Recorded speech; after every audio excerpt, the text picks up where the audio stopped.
Hi everyone, Mr. Hawkins with Hawkins Tech, and iOS 26.4 Beta 4 has been out to the general public for about a couple of days at this point.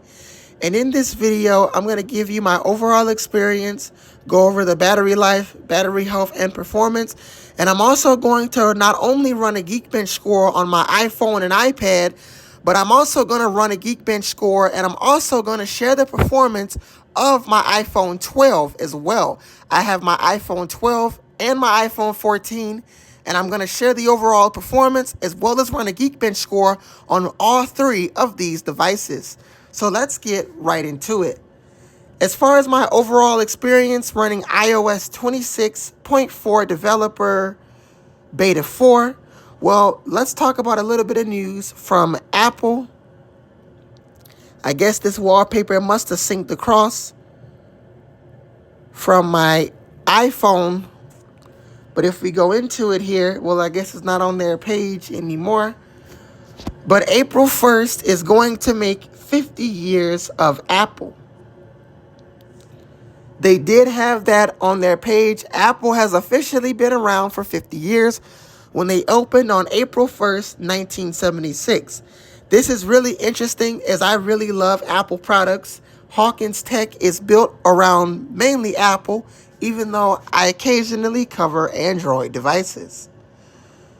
Now, as far as my overall experience running iOS 26.4 Developer Beta 4, if we do some scrolling in the app library, everything scrolls up nice and fast. If we go into apps here, such as podcasts, and we wait for it to load, do some scrolling here, everything seems to load up as it should. And I am going to test performance on the iPhone 12 as well, since it's also running iOS 26.4 Developer Beta 4. Now, as far as performance on my iPhone 12, performance on older devices, well, if we go into apps such as podcast again, and we do some scrolling, generally, you will find some good performance, as the iPhone 14 is my main device. But if we do some scrolling in the app library, the A14 Bionic chip is still good on the iPhone 12. If we go into the app library and do some scrolling here, you will find generally good performance. Talking about the battery life here, the battery health is at 80%. It does need a battery replacement. And since I haven't used this device probably in a couple days, I factory reset it and I set it up again. But I did not transfer any apps and data. But taking a look at it, I had 10 minutes screen on time, 0 minutes screen off time.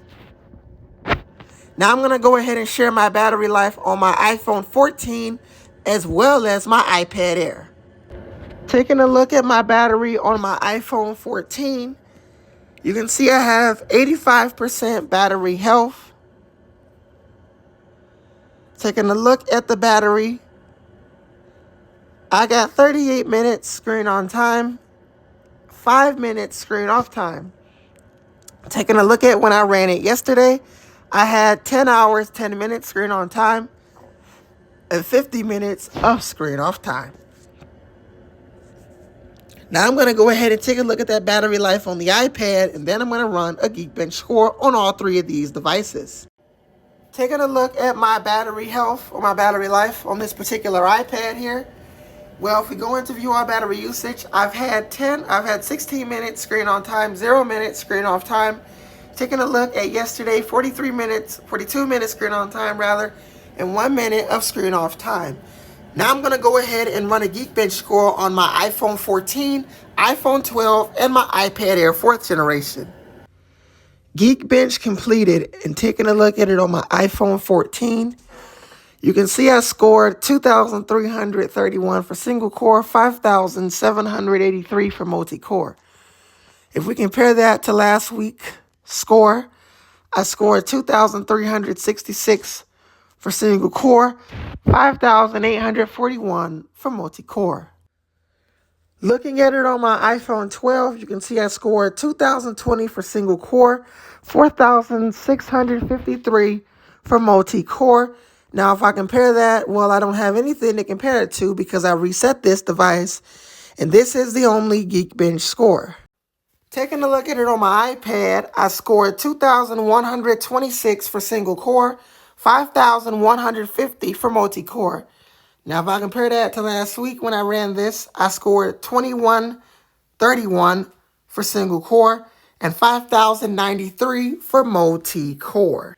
As far as anything else from Apple, well, if I go into the calendar here, the next thing that we can expect from Apple is probably iOS 26.4 RC. I would expect iOS 26.4 RC to release as soon as Monday, March 16th. When it does come out, since I'm on the beta, I will make a video about it. Expect the final release on March 23rd, rather. Then we can also expect iOS 26.5 Beta 1.